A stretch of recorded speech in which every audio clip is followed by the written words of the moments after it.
Welcome back, folks, to the Mailwright Show. This is episode 212. I've got my great co-host, Robert Newman, with me. This is going to be an internal discussion show. We're going to be discussing how you choose the right brokerage for you, the superhero real estate agent. So, Robert, would you like to quickly introduce yourself to the new listeners and viewers? I would love to. My name, to those that are new to our audience, is Robert Newman. I am an online marketer, and I am very unusual in that I have been specializing in real estate, residential real estate, for the last 12 years. I've blogged about my journey and a lot of things I've learned. I've blogged about a lot of real estate platforms that I've taken a look at. And you can find most of that information on my website at inboundrem.com. I've also founded my own real estate marketing company, which is inboundrem.com Inc. Please, not everybody be just astounded at my creativity. So looking forward to getting into this discussion today. It's going to be one that we have literally never talked about. John and I have done close to, 70 shows together now. So 80 shows, something like that. So it's going to be cool. Probably one of the longest relationships you've had, Robert. I have had longer relationships than that. I'm only kidding. I have had relationships that have lasted 71 episodes. Thank you very much. There we go. Robert's had a very busy morning, so it's great that you could join us. On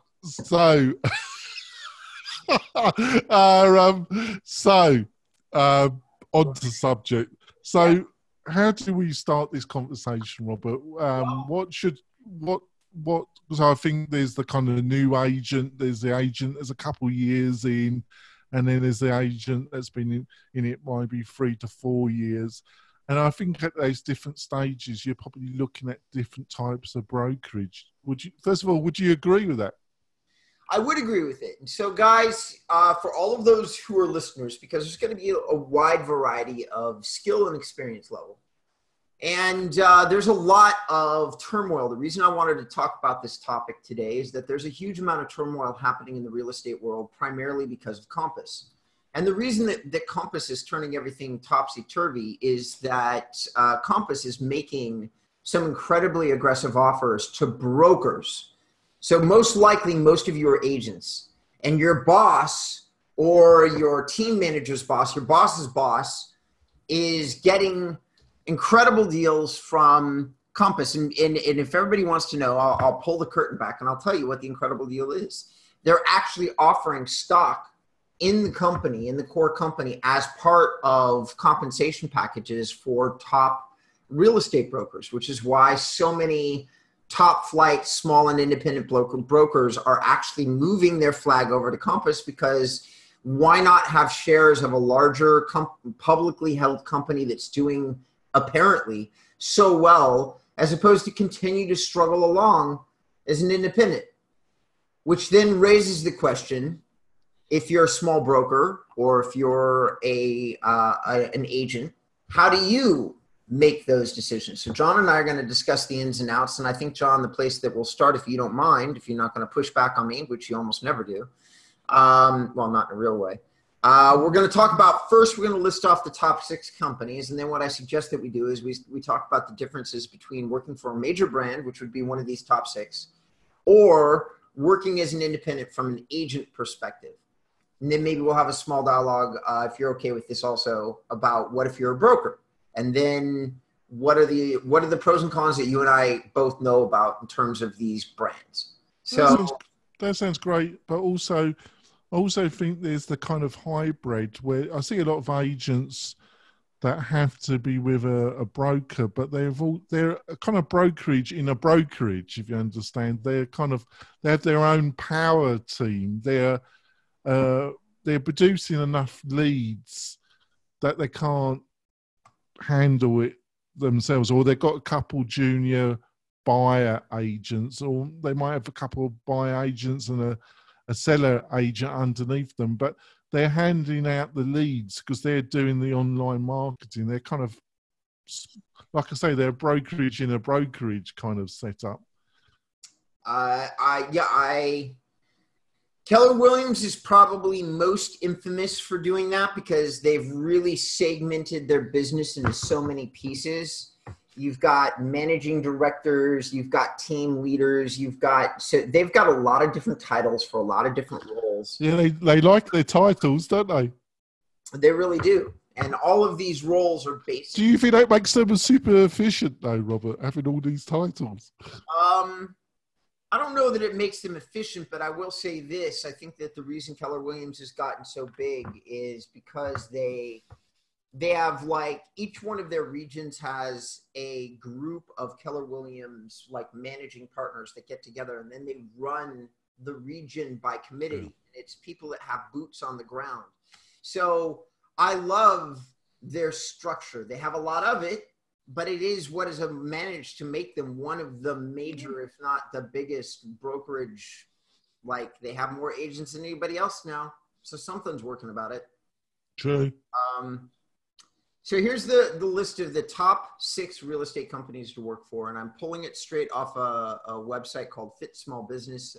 They're a competitor of mine, which makes this all funny because I'm now advertising them on my podcast, but we'll let all that go.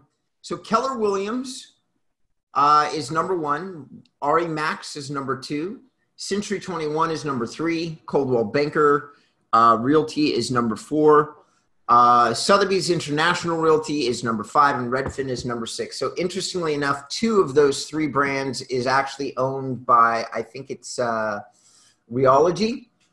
And so Century 21 and Coldwell Banker are actually owned by the same corporate entity. Keller Williams is an independent stand-up brokerage. I'm not 100% sure about RA Max or Sotheby's. They probably have gotten bought up and are owned by somebody larger too. So each one of these individual brands purportedly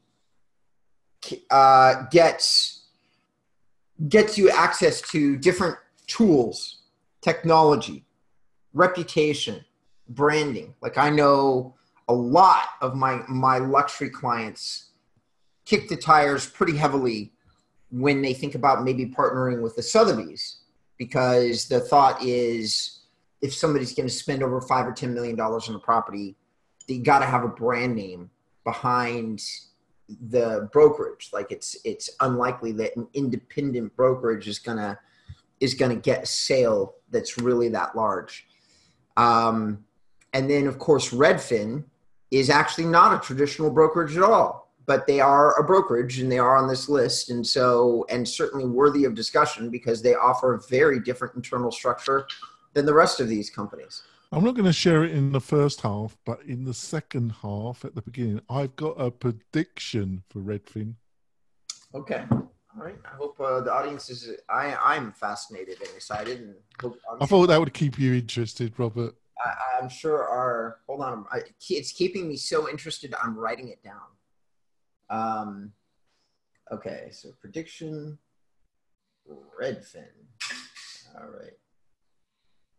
All right. So here's the first question that you have to ask yourself, whether you're a broker or you're an agent. The question is twofold. If you're an independent broker, you've established yourself a team or you built a team. And now the question comes, do you want to sell your brand or move your brand over to a major brokerage or somebody like Compass? And then if you're an agent, which is more where I think where I was hoping to gear this conversation, it's, how do you choose between a small independent broker and these other major national chains? And for my money, the question needs to start off with, where are you at in your career? Okay. If you're a brand new agent, like you have just gotten your license, I personally would probably not be considering anything other than a national brand that was able to prove to me that they had a strong internal mentoring and training structure. The company that I know that does this the best because they're intaking more agents than most other brands is Keller Williams. I'm not saying that they're the only brand or that maybe there's not RE Max offices that don't have like a rock solid training program and aren't going to put you under the wing of their top flight sales executives. I don't know. I just know that Keller Williams as a brand has training materials because I've physically laid my eyes on them. I've seen them myself. And they're not the best, but they're not the worst. And they have them. They usually have them on hand. So for my money, I would go with an established brand. John, what would you do? Well, I can only tell the bit I know about Northern Nevada is that I would agree with you nationally. In Northern Nevada, we have we have about 4 or 5 regional, i.e. they're active in Lake Tahoe, Reno, Northern Nevada, Washoe Valley. We got a company called Dixon that has a lot of agents. We got a company called Marshall. I did try and persuade the principal to come on the show, and I might have another go at that. He's a little bit controversial. I'm not going to go into why he is, but I know he spends a lot of time. He's got kind of real inner group power team, and he likes to take on young blood and train them personally. And I've spoken to a couple of agents that have worked with him, and he does a really good job, and he spends time and money on it. The cut that he requires is linked to the amount of training he gives you, which I think it's a fair deal. And they do, he uses a lot of radio advertising, billboards, and does a lot of online advertising. So they do generate leads for agents. But when it comes to the national, I have to defer to your knowledge because I just don't have the amount of knowledge that you do about that. But what I've seen is that for the amount of agents I've spoken to, I would agree with you. There's a lot of, there's a few agents that are much more experienced that have joined Kelly, and they've bailed out because fundamentally they don't like the cut, the commission structure. And they do seem to have a lot of commission levels, which is some way linked to their internal structure, isn't it, Robert? Yeah. It is. It is very much linked to their internal structure. Also, certainly one of those dialogues that you have as a professional anything, especially where a broker is taking a piece of your available commission. It's acknowledged right off the top. Your first 6 months to a year, you've probably been trained up about as much as you're going to train up. Some new agents hit the ground running and sell 30 or 40 homes in their first year, and they basically master the transaction, and they've got all of that stuff figured out. And now they realize that since they're spending their own money on leads and they no longer need to be trained, what is the broker really offering? But the broker accepted them in on whatever commission split that they did. And now they have to pay attention to what the morale of the whole sales force is. So even if a top new rookie came up and tried to negotiate, it's likely they wouldn't get a very good deal or the most competitive split.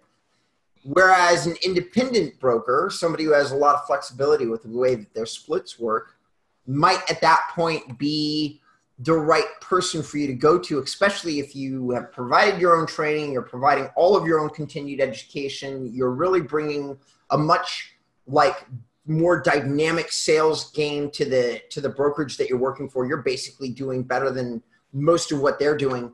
Of course, you need, in my opinion, as a professional, in all of those circumstances, you need to examine your option for making more of a split. It's your money. If you're making it, the commission doesn't exist unless you're generating it. And if you're out there generating a ton of it, why wouldn't you take a look at your options to see if you can get a better split?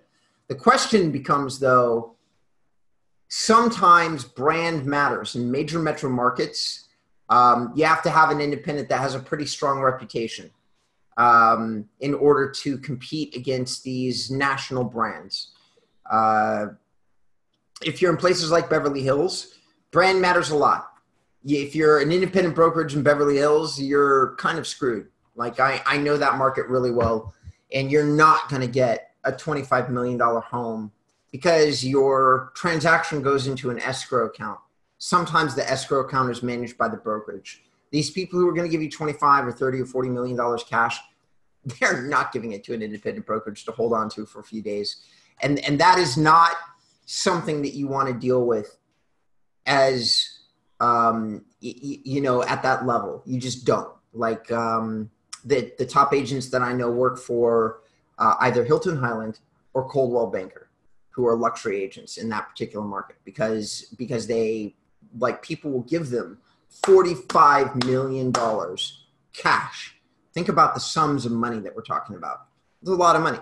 So brand can occasionally and does occasionally matter, but in my opinion, in most markets, for most of you listening to this show today, I don't think it really is going to matter like that. So now it becomes, is somebody offering you training or some kind of lead generation? Some teams do that, Keller Williams, things like that. Do you know anything about it? So what is your knowledge, John? What are the circumstances you've come across where you believe that people might be getting leads or some other external value from a brokerage brand?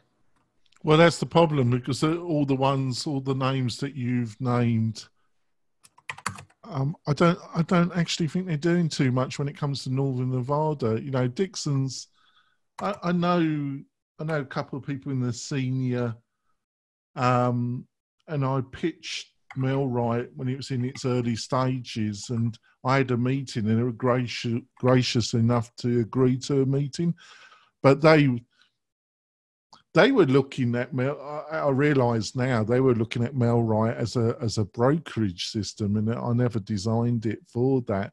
And they went for a company called Boston Logic. Yep, that's the name. But it's a very traditional, and I think the problem I have with some of these, and you have to tell me if you agree that it applies to some of these national chains. The problem I have with some of the major agencies in Northern Nevada, the regional ones, another one's called Chase. Chase is pretty big as well. So Chase and Dickinson are two of the biggest in Northern Nevada. Chase is a luxury brand, because it's dealing with a lot of transactions in Lake Tahoe. Right. But a very traditional company in some ways. Is that some of these regional agencies that they basically, I don't know how to give it the title, but they deal with a lot of churn. They got a lot of agents that are doing like 5 to 10 transactions a year, and they have a lot of those type of agents, and they're highly profitable for the brokerage because of the split that they impose upon these type of agents. Right. And they have a lot of agents like that. But for somebody that wants, you know, and for a certain type of agent, that's a great setup. I'm not diminishing it. But if you're having somebody, a young person that really wants to sell 40 to 80 houses, I don't see that they're offering a lot of mentorship and training to get you there, if you understand. Is that making any sense, Robert? Yeah, no, it is. And so for all of those people that are listening to the show, I'm gonna lay on you some wisdom from 30 plus years of being in sales and running sales teams and having my history. So if you're listening to the show, you probably fall into a couple categories. You may be a veteran salesperson, and please don't take any of this personally, because I don't mean it personally. But the Pareto's principle always holds true from like a sales leadership. And what do I mean by Pareto's principle? It is very, very true that 80% of production comes from 20% of the salespeople. It's just the way it works. It works everywhere.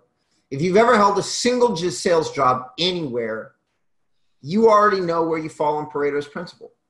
And if you fall in the top 80%, I don't care what anybody tells you, do not let them convince you that you are not worthy of breaking rules, making exceptions, and all of those things. And that's a little harder to do at larger brokerages. Some people may be truly constrained by rules. And if you're going to be one of those top 80% people, and you know you are, even if you don't have a track record in real estate, because guys, I've got to tell you, there is no secret sauce. It's just the dude or gal that's willing to work a lot harder, to study their scripts, to get out early and often and go walk homes so that they have a complete understanding of all the inventory in their market. It's not something they've seen online.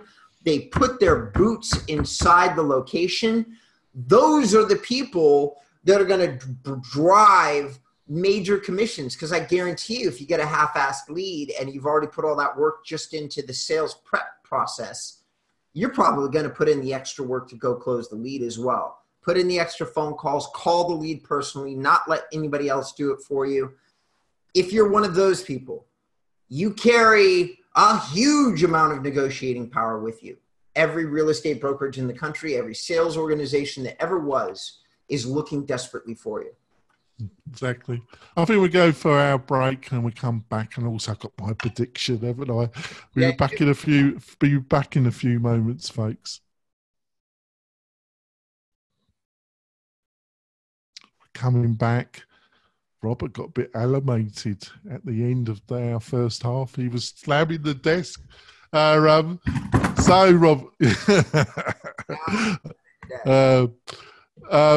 So do you want to hear my prediction, Robert? Sure, I was in the middle of a rant, but hit me with your prediction. Well, I think in 2020, Redfin and Zillow are going to merge. Really? That's a fascinating prediction. I think they're companies that in some ways are a little bit lost. I think the iHome has its place, but it won't generate the new revenue levels that Zillow needs as a public company.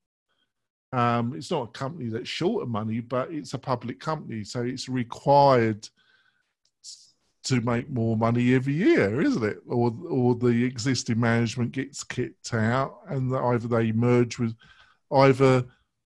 they increase prices, which they've tried and they've had resistance. They try something like iHome, which is okay, but I think it's a niche segment. So where do they go? Well, with Redfin, it's, like I said before, it's a great company. The people that use Redfin give it top marks for customer satisfaction, but its ability to grow and get market share the way they were hoping hasn't happened. And I think there's definite things. So, and we have two companies that are looking for growth, looking for somehow to change the story to the market. And I think Zillow, I wouldn't be surprised. I've heard absolutely nothing, but I would not be surprised in the first quarter of 2020 that we hear that they are proposing to merge together, Robert. I find that to be a fascinating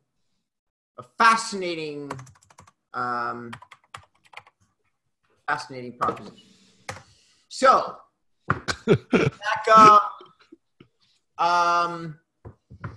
So guys, so we've talked a lot about some various things to consider.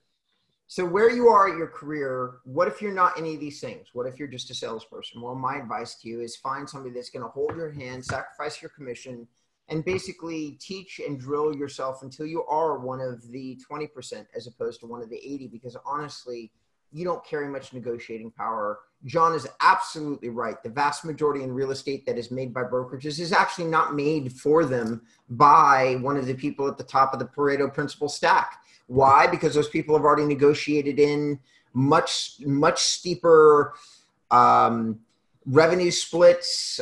They probably cover their own marketing.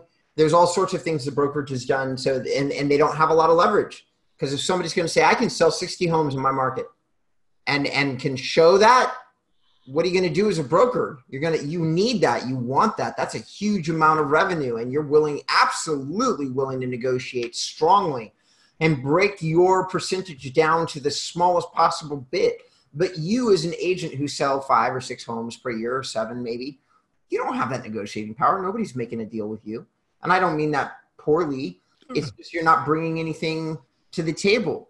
So in the light of that very true fact, what do? Most of the real estate agents I know are trying to get from being part-time to full-time. And so what they're looking to do is when they start, they just want somebody showing them as much as possible so that they can climb that hill, get their referral base going, and sell more than 6 or 7 homes, because they would love to have enough money to do some marketing and some other things and have a shot at increasing and growing their business. This probably sounds like very familiar to a lot of you that are listening to the show. So if that's where you're at, what you should be doing in the interview process is talking a lot about the training materials and the training plans and what people are offering you. You can negotiate. So I just want to ask you a quick question, because you've got a lot more knowledge about this than I have. Have you got a sense of what these major national brands, what their training materials and what they offer in general? Is it got a lot better the past 18 months, or is the landscape very the same, basically? Well, to be honest, the landscape is kind of fucked. So here's what happened. So RE Max is a commission, is essentially, for the most part, it's a franchise brand. All right. So as a franchise brand, somebody's leasing the RE Max name, and what you have is somebody that used to be an independent broker. And while RE Max absolutely sends them a conceptual training program, whether or not that local holder of the brand title actually follows it is completely a mystery. And I can't answer any questions because I don't know what every individual RE Max office is doing. So, and they may not be upholding the franchise rules, because I found a lot of RE Maxes that don't. So that's tough about RE Max. Keller Williams is better because they've literally structured their brokerage better. They don't really have franchises.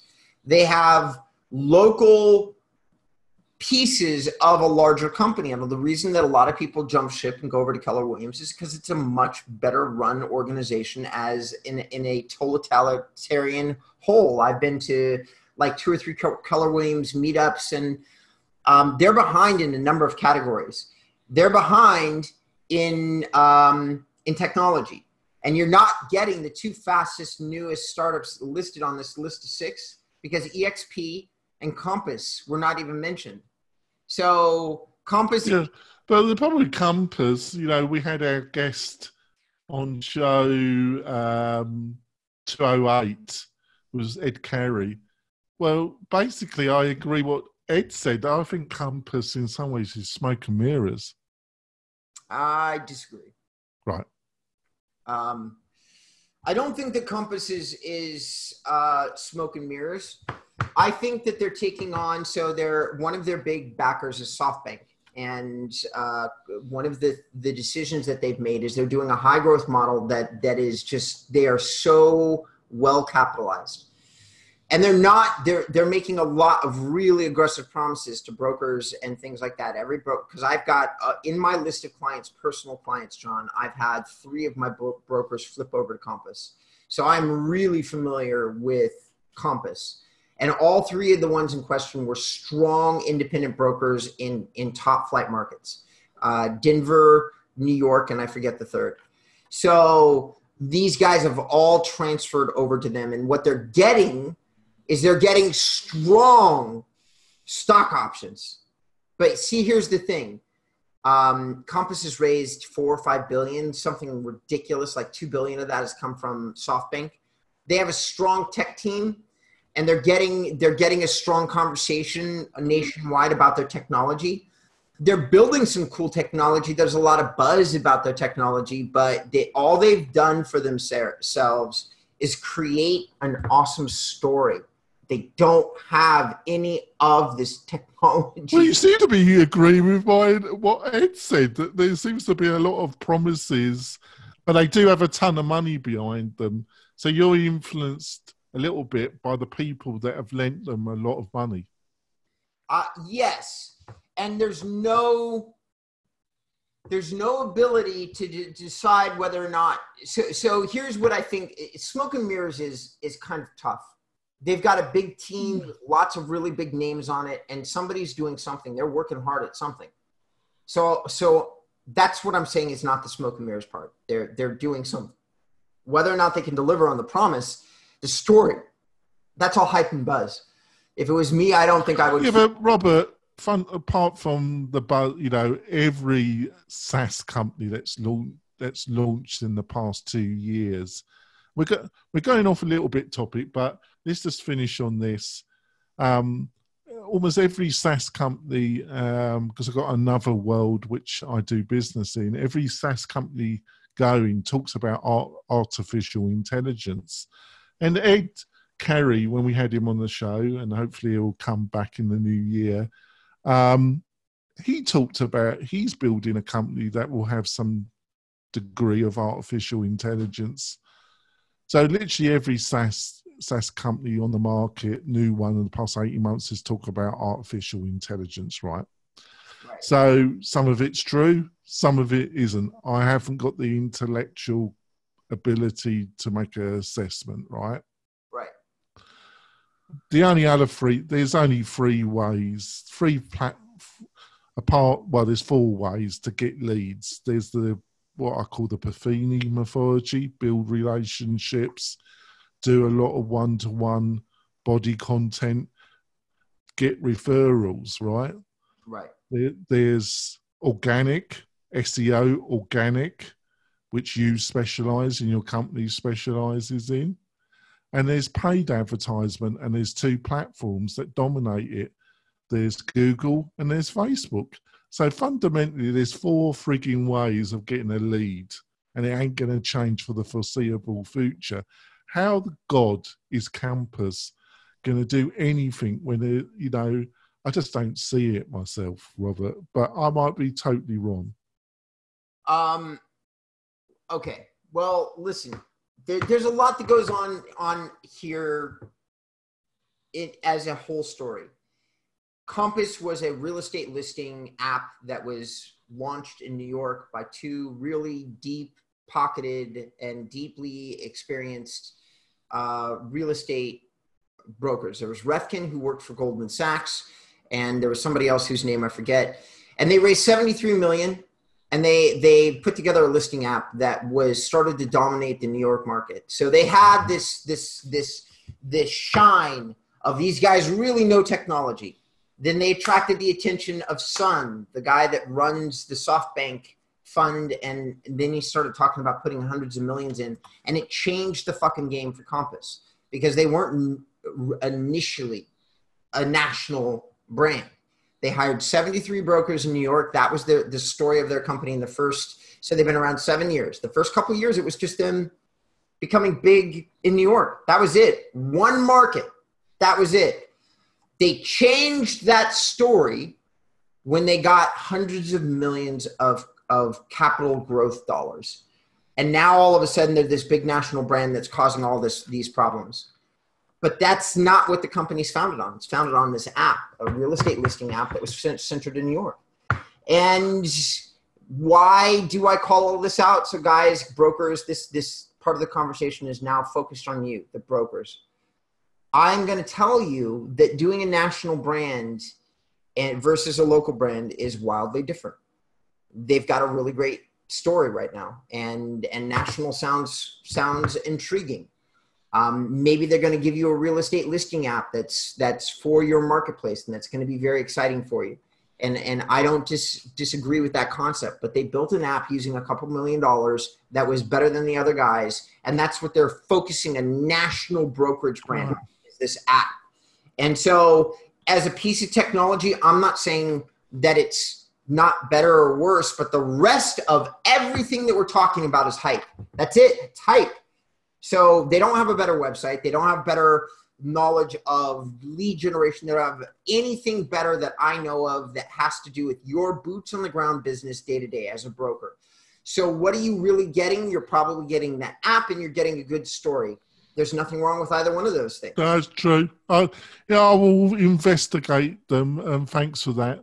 I think we're going to wrap it up now, folks. I think it's been an interesting show. I think we have to delve into this a little again when we have another internal show between me and Robert, because it's an area that we haven't discussed over the 70 shows that we've been together, Robert. So we'll be back next week. We're going to have a guest next week. We've got some great guests for October. I can't believe where September has gone, but the weeks just fly by. And we'll see you next week, folks, where hopefully we'll be providing advice and guests that will make you more successful and get the success that you're looking for, not only for yourself, but for your family. We'll be back next week, folks. Bye, guys. Bye. Hey, but I got to... Oh, are we off?